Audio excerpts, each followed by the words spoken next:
पाठ 2। परमेश्वर के विशेषता। सत्य, परमेश्वर महान बाड़न।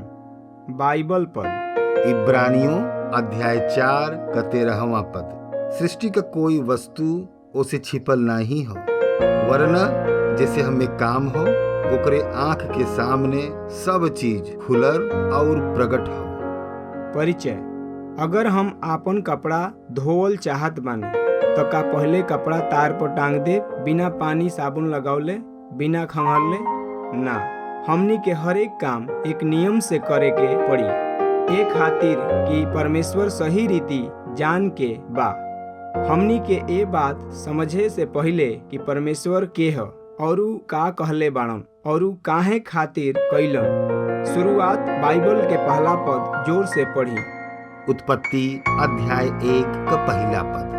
आदि में परमेश्वर आकाश और पृथ्वी का रचना कइलन। इसलिए परमेश्वर जौन अनादि बाड़न उहे हमनी के बता सकत बाड़न जौन कुछ भी घटल रहे। केवल परमेश्वर ही अनादि बाड़न। परमेश्वर के कौनो शुरुआत नइखे। परमेश्वर ना ही जन्म भइल बा और ना उनकर उत्पत्ति भइल बा। परमेश्वर सदा से जीवित बाड़न और कभी मरेलन ना। का परमेश्वर के खाना पानी हवा और सूरज के जरूरत बा? ना। कैसे हम जान सकत बानी?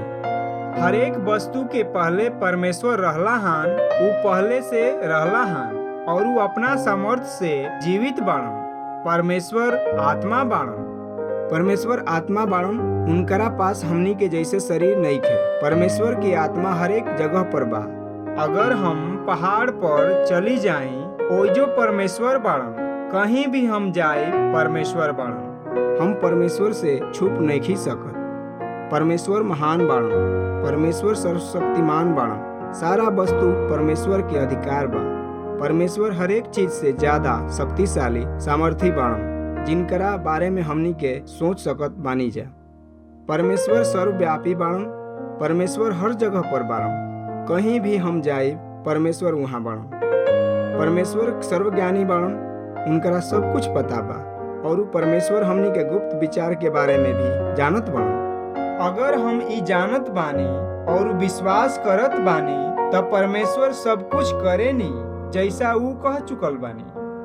पूछे, हमनी का परमेश्वर के बारे में का सिखत बानी जा? हमनी के मनुष्य के बारे में का सिखत बानी जा? का कौनो पाप बा जेकरा से बचे के बा? कौनो आज्ञा पालन करे के खातिर बा या कौनो उदाहरण बा जेकरा के पालन करे के चाही? जौन भी आप परमेश्वर के वचन से सीखनी है ओकरा के दूसरों से भी बताएं।